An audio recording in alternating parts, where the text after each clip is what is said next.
At the beginning of the 13th century, modern-day Turkey was divided between the Seljuks and the Byzantine Empire. But during the Fourth Crusade, the Latin Crusaders sacked Constantinople and partitioned the Byzantine Empire, while the Seljuks were weakened by the invading Mongols. And the Mongol invasions drove more Turkic people west into Byzantine territory, and there they began to form their own states or beyliks. One of those to gain control of territory was Osman I, who, with Muslim converts and fleeing Turkic nomads, took control over the town of Sogod.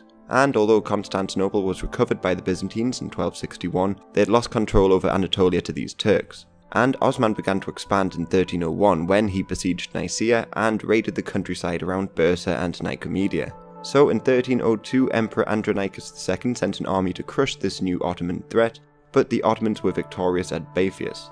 In the wake of this defeat, many Christians fled the region, allowing the Ottomans to starve out forts and capture them. Then, in 1323, Osman died shortly after Bursa was captured, and his successor Orhan made it his new capital. Meanwhile, civil wars had left the Byzantine Empire weakened, and they could only field around 4,000 men when they tried to halt the Ottomans again and relieve their cities in 1329. So the Ottomans emerged victorious at Peloponnesus, and the Byzantines never tried to reclaim land in Anatolia again. This allowed the Ottomans to capture Nicaea in 1331 and Nicomedia in 1337 after years of siege. Then, in 1341, there was another civil war in the Byzantine Empire, this time between John VI Kantakouzenos and John V Palaiologos. Seeking help, John VI turned to the Ottomans and married off his daughter to Orhan, and allowed him to raid Gallipoli. But the route into Europe was blocked by the Turkish Beylik of Kırık, so this was invaded in the same year. Turkish people began to settle in Gallipoli and conduct raids into Thrace, taking over the highways and isolating Constantinople. Plus, the Black Death arrived in 1347, and the Byzantines in their urban centres suffered more than the Ottomans in the countryside.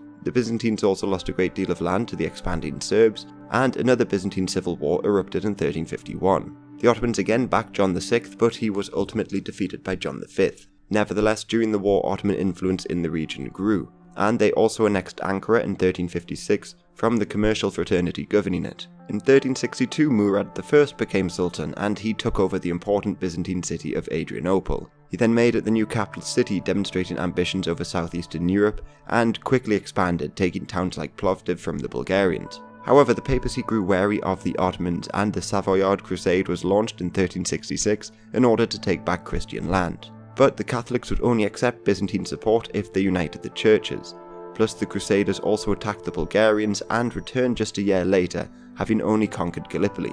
However, in 1373, another Byzantine civil war erupted when John V's son, Andronicus, rose up against him. And Andronicus formed an alliance with Murad's son, Savki Bey, and together they fought their fathers. Savki Bey, however, was quickly defeated and executed, and Murad switched sides and fought alongside Andronicus in exchange for Gallipoli. So the Byzantine Empire was again divided, and more civil wars crippled their economy. And to the north, Bulgaria was ruled by Ivan Alexander, but he died and his empire was split between his two sons. And Bulgaria had been allied with Serbia when it was under Stefan Dusan, but he too died in 1355, and powerful nobles began to act independently. And one of these nobles, Jovan Ugljeser, mustered together an army in 1371, and with the co-emperor Vukasin, attacked the Ottomans while Murat was in Anatolia. But the much smaller Ottoman forces launched a night raid, killing thousands of Serbians, including Jovan and Vukasin. And the other Serbian emperor, Stefan Uras, died childless the same year. So with no clear successor, the Serbian Empire collapsed, and the Ottomans gained a great deal of land and vassals.